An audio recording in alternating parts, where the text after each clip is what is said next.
호주와 뉴질랜드는 어떤 과정을 거쳐 영국으로부터 독립을 이뤄냈던 것일까요? 그리고 이 둘은 왜 같은 국가가 아니라 별개의 국가로 독립을 해야만 했던 것일까요?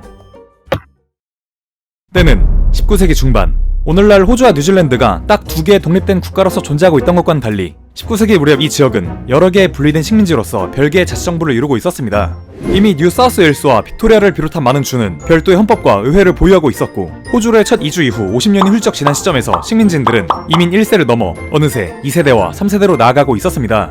이에 따라 현 호주 및 뉴질랜드 지역에서 태어난 식민지들 사이에서는 본토 영국과는 다른 별개의 정체성이 형성되어 가고 있었죠. 또한 당시 이들 지역은 골드러시와 양모 산업의 발달로 가파른 경제성장을 이어나가고 있었는데, 이렇게 식민지 정체성의 형성과 경제적 체급의 변화는 점차 영국 정부의 통치에 대한 불만과 더불어 자치권 확대 요구로까지 확산되어 갔습니다. 이러한 문제에 대해서 이미 영국 당국도 인지하고 있었고, 때문에 영국은 식민지 간의 높은 성장과 협력을 유지하기 위해서 식민지 정책에 대한 개입을 줄이고자 했고, 각자의 지역으로 쪼개져 있던 식민지를 하나의 연방으로 합치는 구상까지 이어나갔습니다. 그러나 이러한 영국의 구상이 무색하게 식민지들 사이에서는 자치권과는 별개의 심각한 문제가 발생하고 있었습니다. 바로 정치 및 경제 영역에서 벌어지고 있는 식민지 자치정부 간 갈등이었죠. 너무나 커다란 땅덩어리로 인해 식민지의 도시는 서로 수천 킬로미터 이상 떨어져 있었고, 이로 인해 각자가 마치 개별적인 국가인 것처럼 별개의 정치, 경제, 문화를 형성해 나가고 있었습니다. 19세기 중반부터 이어진 연방 형성에 대한 논의에서도 각 식민지는 그들만의 논리를 내세우며 갈등을 빚었고, 이 중 가장 큰 갈등을 빚는 지역은 식민지 중 가장 거대한 세력을 이루고 있던 뉴사우스웨일스와 빅토리아였습니다. 뉴사우스웨일스로부터 떨어져 나온 빅토리아는 이미 그 탄생 과정에서부터 뉴사우스웨일스와 마찰이 생길 수밖에 없었고, 분할 이후에도 이들은 무역 문제로 지속적으로 대립각을 세우고 있었습니다. 당시 뉴사우스웨일스는 농업으로 먹고 살고 있었고, 따라서 상품 수출이 유리한 자유무역을 옹호했던 반면, 타 지역보다 더욱 산업화된 빅토리아는 제조업으로 먹고 살고 있었기 때문에 자신들의 산업을 보호하기 위해서 보호무역을 옹호하고 있었습니다. 이렇게 두 거대 식민지가 서로의 방식을 따르기를 요구하는 동안 상대적으로 작은 세력을 이루고 있던 식민지들은 거대 식민지에 종속될 것을 우려하며 연방 수립을 꺼려오고 있었습니다. 그 중에서도 사우스 오스트레일리아는 다른 식민지들과는 달리 죄수가 아닌 자유 개척민들의 주도하에 발전된 지역이었습니다. 이에 따라 이 지역의 식민지들은 스스로가 다른 식민지들과는 근본적으로 다르다는 도덕적 우월성을 지니고 있었고, 죄수 유배제로 시작된 다른 식민지주를 깔보거나 그들의 혈통을 의심하기도 했습니다. 그리고 이렇게 식민지들이 각자의 문제로 갈등을 빚고 있던 사이, 유럽에서는 오스트리아와 프랑스를 굴복시키고 통일 임무를 완수한 독일 제국이 세력 확장을 위해서 강대국 간 식민지 쟁탈전에 뒤늦게 뛰어들 준비를 이어나가고 있었습니다. 그리고 이러한 독일의 눈에 들어온 지역은 다름 아닌 영국이 대부분을 지배하고 있던 이곳 오세아니아였습니다. 1883년 무렵 식민지인들이 이제야 막 연방정부 구성을 위한 모임을 개최하고 있던 사이, 독일 당국은 호주의 바로 북쪽에 위치한 뉴기니섬으로 밀고 들어가 독일 제국의 깃발을 꽂았습니다. 이후 독일은 1884년 전 세계에 뉴기니섬이 독일의 식민지임을 공식적으로 선포했고, 당연하게도 영국의 경제국가인 독일을 코앞에 마주한 식민지인들은 심각한 위협을 느낄 수밖에 없었습니다.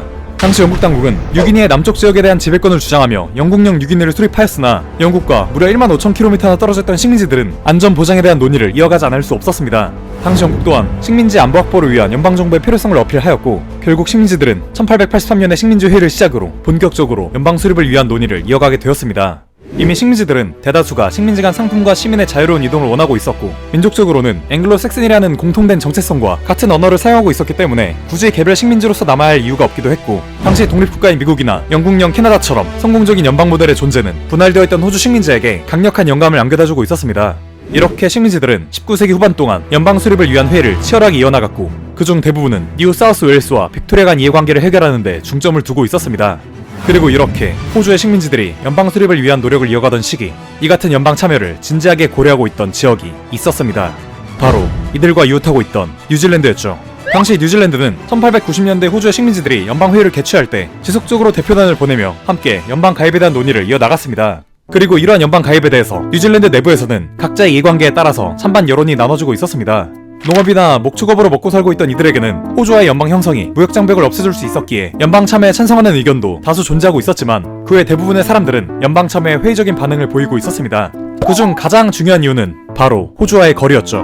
빅토리아와 뉴사우스웨일스가 호주의 수도를 차지하기 위해서 치열하게 대립하고 있던 상황 속에서 당시 뉴질랜드는 자신들과 너무나 멀리 떨어져 있는 수도로 인해 정치적으로 뉴질랜드의 이익이 제대로 반영되지 않을 것이라는 우려를 가지고 있었습니다.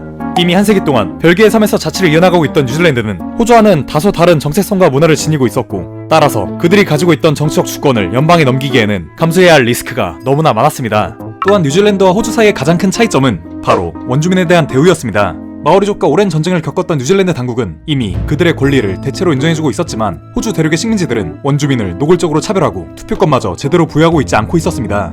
이미 이러한 문제로 호주 식민지들과 뉴질랜드는 서로의 원주민 정책에 대해 비판적인 입장을 가지고 있었는데, 이러한 상황에서 뉴질랜드와 호주의 통합이 이루어진다면 당연하게도 양측은 서로 다른 원주민 정책으로 인한 대립을 피할 수 없었을 것입니다. 결국 1899년 각 식민지들이 합의를 이뤄서 연방 수립을 결정했을 당시 뉴질랜드는 끝끝내 연방 참여를 거절했고, 이렇게 호주와 뉴질랜드는 별개의 자치령으로서 나아가게 되었습니다.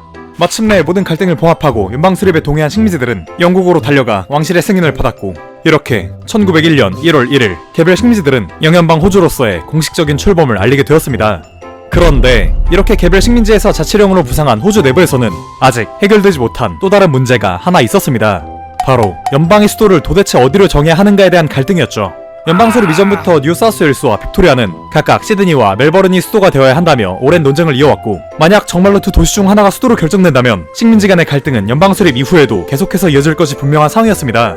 결국 이러한 갈등을 해결하기 위해서 연방의 수도는 시드니와 멜버른 가운데에 위치한 이곳 뉴사우스웨일스의 평원에 새롭게 건설하는 것으로 결정되었고, 대신 도시가 완전히 건설되기 전까지는 빅토리아의 멜버른이 임수도를 맡는 것으로 합의를 보았습니다. 이렇게 1913년 새로운 수도의 이름은 캔버라로 결정되었고, 이후 캔버라는 1927년 5월 멜버른으로부터 수도의 기능을 완전히 물받게 됨으로써 오늘날까지 호주의 공식 수도로서 역할을 수행하게 되었습니다. 한편 1차 대전 기간 동안 영국과 함께 독일에 맞서 싸웠던 호주와 뉴질랜드는 치열한 전쟁 과정에서 수많은 젊은 청년의 희생을 치렀고, 이 같은 희생은 두 자치령이 영국 소속을 넘어 각각 호주와 뉴질랜드라는 별개의 공동체 의식과 국가적 자부심을 키워나가는 계기가 되었습니다. 그리고 이러한 인식은 세계대전이 끝난 1918년 전후평화 및 보상협상의 자리에서 호주, 뉴질랜드, 캐나다, 남아공 등 영국의 자치령이 영국과 별개의 국가 자격으로 의석을 확보하게 되면서 더욱 명확해지게 되었습니다. 이렇게 전쟁을 거친 이후 호주와 뉴질랜드는 외교, 국방 분야에서 더욱 많은 자치권을 획득하고자 노력을 이어나갔고, 1차 대전으로 너무 많은 경제력을 소모했던 영국 또한 과거와 같은 대제국을 유지하는데 갈수록 부침을 느낄 수밖에 없었습니다. 결국 영국은 1931년 영연방 국가들의 독자적인 지위를 인정하는 웨스트민스터 헌장을 발표하였고, 이후 호주와 뉴질랜드는 각각 1942년과 1947년에 이 헌장을 비준하며 주권 국가로서의 중대한 첫걸음을 걸을 수 있었습니다. 이렇게 한국은 외교, 국방 정책에서 독자적인 정책을 펼쳐나가며 영국과는 별개의 국제사회 일원으로서 역할을 이어나가기 시작했고, 이미 20세기를 보내며 호주와 뉴질랜드는 주권 국가와 다름없는 지위를 가진 상태였습니다. 그리고 이들은 각각 1986년 호주법과 뉴질랜드 헌법 제정을 통해 영국 의회가 이들 국가의 입법에 개입할 수 있는 능력을 제거하며 영국과 형식상으로나마 남아있던 법적 종속 관계를 단절하였습니다. 그리고 이것으로 호주와 뉴질랜드는 수십 년에 걸쳐 이뤄진 독립 과정에 종지부를 찍게 되었고, 독립 국가로서의 지위를 완전하게 획득할 수 있었습니다. 자, 그리고 여기까지가 호주 그리고 뉴질랜드가 영국의 식민지에서 개별 국가로 독립하게 된 과정이었습니다. 식민지에서 자치령으로, 자치령에서 주권 국가로 서서히 독립을 이룬 영연방 국가들의 사례도 전쟁을 통해 영국과 결별을 맞이한 미국의 역사 못지않게 흥미로운 점이 많은 것 같습니다. 짧지 않은 영상 시청해주셔서 감사합니다. 지식 한전이었습니다.